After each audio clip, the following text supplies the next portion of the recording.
Want to hear a hot take? Abercrombie is just an overpriced H&M.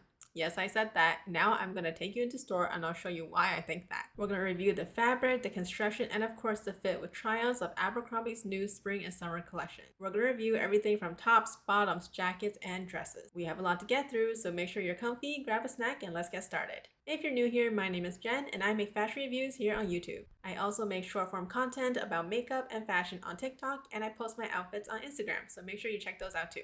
The last time we reviewed Abercrombie was in the fall, and today the store looks very different. One of the biggest changes being the A&F wedding shop. Looking at the designs online, this collection seemed pretty appealing, but in store is a different story. Right away, this rack looks extremely messy. I know for a fact that Abercrombie uses polyester satin, so there's no reason that it should be wrinkling this much. And I'll tell you why, because polyester is put through something called a stentor to make it wrinkle resistant. What the stentor does to synthetic fibers is that it kind of melts them a little bit so that it becomes more like a sheet of plastic, and that's how it becomes anti-wrinkle. So it's pretty obvious to me that Abercrombie skipped this very important step, and that's why their dresses look so messy. It seems like a lot of the designs were poorly thought out too, because this dress had a lot of drooping. There was a lot of sag, a lot of excess fabric on this mannequin. Some of the looks were not very classic bridal to me, like they had sundresses in this section. It seemed like they pulled all of their white dresses from the store and stuck it in this section. A lot of the designs came in other colors too. The whole thing just seemed very rushed and very low effort. Almost like they assigned it to an intern who partied too hard over the weekend and then rushed to put something together for Monday morning. Okay, now let's get into why most people shop at Abercrombie. They're denim. For the summer, they have two versions of shorts, the high-rise dad shorts and the high-rise mom shorts. They're both made from 99% cotton, 1% elastic denim. The only difference in composition is the pocket bag, which the dad shorts have 20% more polyester. I couldn't find the dad shorts in my size, so let's review the mom shorts. Looking at the sewing, everything checks out, all the seams are straight. I did find a loose thread. The stitching on the belt loops is centered, nothing looks crooked so far. This pocket is pretty shallow though, it only goes up to my fingertips and I have pretty small hands. Looking at the back, there's no patch on the back. Not sure if that was intentional or if it just fell off.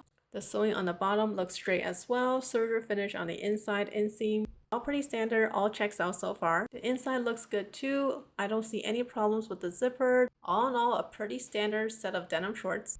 Nothing special to warrant an $81 price tag. I know the draw to Abercrombie denim is their curve line, which accommodates bigger thighs. I can see why you choose to pay more for something that fits you better. But if you're a standard size, you can get the same pair of shorts pretty much anywhere. Moving on to another bestseller, the A&F Sloan Taylor pant. This is touted to be a dupe for the Aritzia Effortless pants, and I absolutely do not agree. Do not buy these, because although these pants are mostly polyester, they are not wrinkle resistant, unlike the Aritzia Effortless pants, which absolutely are. Not to mention all the messy sewing on these pants. You see how ugly that belt loop looks? Onto this skirt. Abercrombie came out with a lot of skirts this summer, and I'm not mad about it, but it's their lack of attention to detail that make these skirts a flop. Now from the online ad, you can see that this skirt is meant to be an A-line shape, but when I try them on, you can see the fabric kind of collapses on itself and it loses that A-line shape. When I turn to the side, you can see the ripples on the seam. This is what happens when you run it through the sewing machine too fast. I'm not surprised that this happened for a fast fashion company.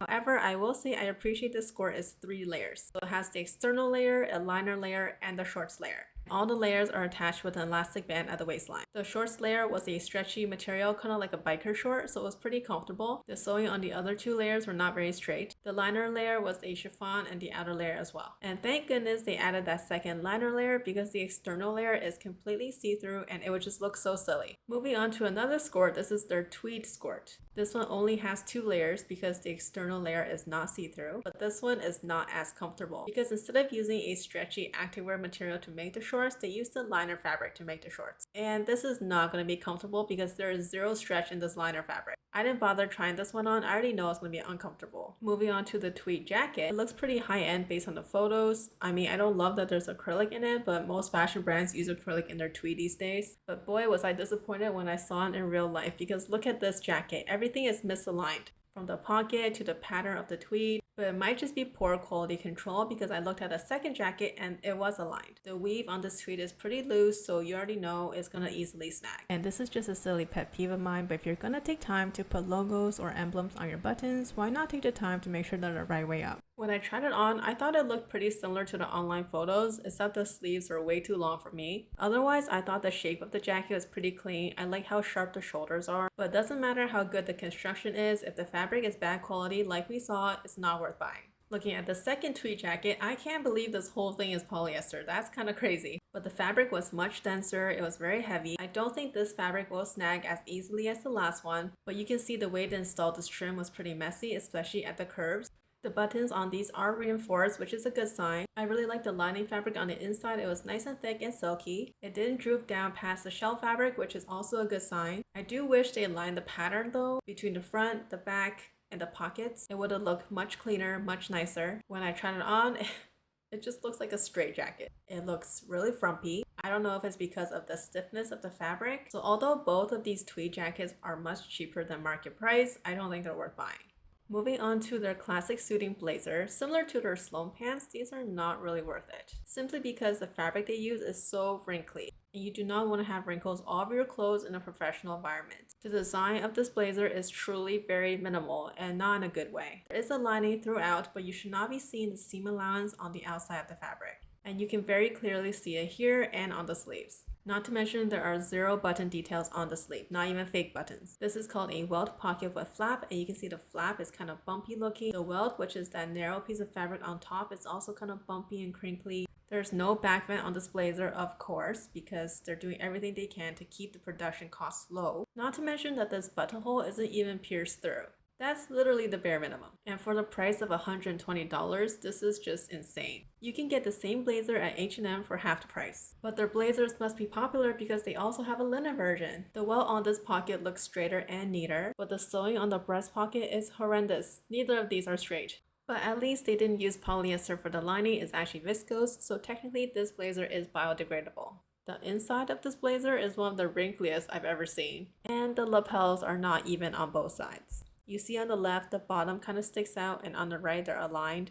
Yeah, I would definitely not go to Abercrombie to buy work clothes. They also had a bunch of matching linen sets. They're actually linen blend, a viscose and linen blend. They were very soft, but you can see on the surface the fabric is already starting to ball up and pill. This should not be happening on new items in store. I went ahead and picked this linen blend shell set top to try on. You can see there's a little makeup at the neckline, which indicates to me that this top is not easy to put on and take off. But the neckline does look pretty straight and pretty even.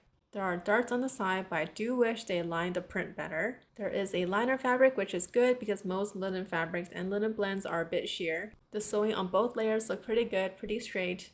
The loop for the button on the back is elastic, so that's good. And the lining fabric looks nicely attached to the shell. So in all, the construction was not bad at all. I do think, however, the top is pretty shapeless and boxy, so it's definitely not for me. And considering there was so much pilling on the other linen blend garments, I wouldn't be that inclined to buy this even if it was my style. This next style is pretty popular. It's a square neck kind of button down vest. No surprise, another mostly polyester item that is not wrinkle resistant. Somebody buy Abercrombie as Stentor. Truthfully, I like the stripe one the best because the pink and the blue fabrics just kind of seem lackluster. But the issue with printed fabrics is that they don't align the pattern. You can see on the left side, it kind of ends at the second buttonhole, but on the right, it kind of ends at the first. All I'm saying is a garment being symmetrical is kind of the bare minimum. Being said, the sewing on the armhole was quite small and quite neat, so nothing wrong with that, but there were some loose threads. The buttonholes were pretty neat too, and the lining did not droop, so all good things. The buttons are not reinforced, but I don't expect them to be for something like this. Moving on to the tops, this crochet button-up was so cute on the rack, I had to try it on. Something like this is most definitely knit on a machine. At least this was symmetrical. I like that they used a plastic with dimension for the buttons. The fabric was very soft, but that's because there's tons of acrylic in it. And the reason I don't like acrylic is because it makes knits look very old and pill very fast. So yes, this piece looks great on the floor, but will it last after one wash? I'm not too sure. Trying it on, it just looked very boxy. I thought it would be a more feminine fit because there were so many feminine details like the scallop trim, but this is definitely more a boyfriend fit. I also saw these vests, which I initially thought were cute, but you can see they're already damaged. Either they're just very delicate or they were just not made to last. Onto the dresses. This puff sleeve dress is definitely one of their best sellers. I saw it in so many different prints and colors. I thought this dress has so much potential, but when I saw the sewing, I was annoyed because they ruined a perfectly good design. I think what happened was they pleated the fabric first and then they joined the two sections. which is faster to do, but ideally you would attach them and then pleat the fabric on the bodice, because now you're running into issues like this, where half the pleat is being attached and the other half isn't. Sure, it doesn't affect the function, but it just makes the garment look that much messier. Ideally, you would have a pleat covering that seam. It's not the case on all the dresses, some of them look fine, but again, it's just a quality control issue. The sewing on the inside looks pretty good, basic serger finish. It was lined on the front of the bodice, but nowhere else, so at least it's not see-through at the chest, but it might be everywhere else, because this is a linen blend fabric and it tends to be a bit more sheer. When I saw this dress in store, I thought it was so cute. I'm a sucker for floral prints that look like they were painted on. The bottom of the dress has a flounce, and I think flounces look better than ruffles. The lining of the fabric is attached to the shell, which is a good sign. It prevents the lining from riding up. I noticed Abercrombie does a lot of these button closures with their clothes, maybe to avoid attaching a zipper, which is more labor intensive. The lining of the dress is attached, so there's no option to remove it if you want to wear it with a different liner dress. The bias on the armhole is not that well installed. You can see the ripples on it. There's darts on the side to make the dress a bit more 3D, so a good sign. When I tried it on, it definitely didn't do anything for my body. Kind of makes me look like a column. And the neck was just way too high for my liking, but it looked pretty similar to the photo. This isn't the worst thing they have, but for $73, this is definitely not something I would buy. This next dress was a pleasant surprise. I wanted to try this on because I tried something similar at Reformation last year. Looking at the straps, the stitching is tiny, even, and straight.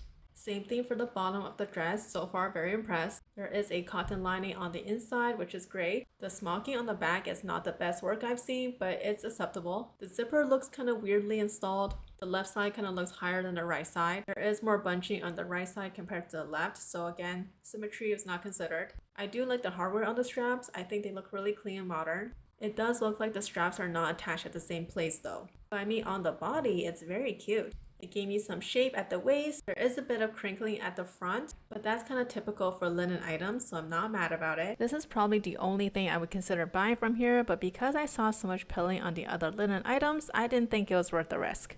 And the last item for this review, this denim dress. On the website, it looks pretty good, looks pretty cool, but in real life, it looked pretty crumpled. So I can see they added 4 seams to the front to kind of make the dress taper in at the waist. But the ends of these seams are finished so poorly, it's kind of an eyesore. The zipper wasn't bad though, it looked pretty neat. There's some excess fabric on the inside where they pinched in the fabric, but you can see those are not even, so they didn't pinch in the same amount from both sides. Again, symmetry. The sewing at the end of the zipper is also pretty messy. On the blue denim version, you can see the seam allowance from the outside, and I think that is just unfortunate. The zipper is nicely bias bound, however, I don't envision this dress will be flattering, but let's try it on. And just as expected, it kind of looks like a potato sack. You can tell by the look on my face that I don't know why this dress was ever made. It clearly did not need to be, and I don't know who's buying this. So that concludes our Abercrombie spring and summer review. Let me know what you guys think about all these items, and let me know which brand I should review next in the comments. Till next time, bye!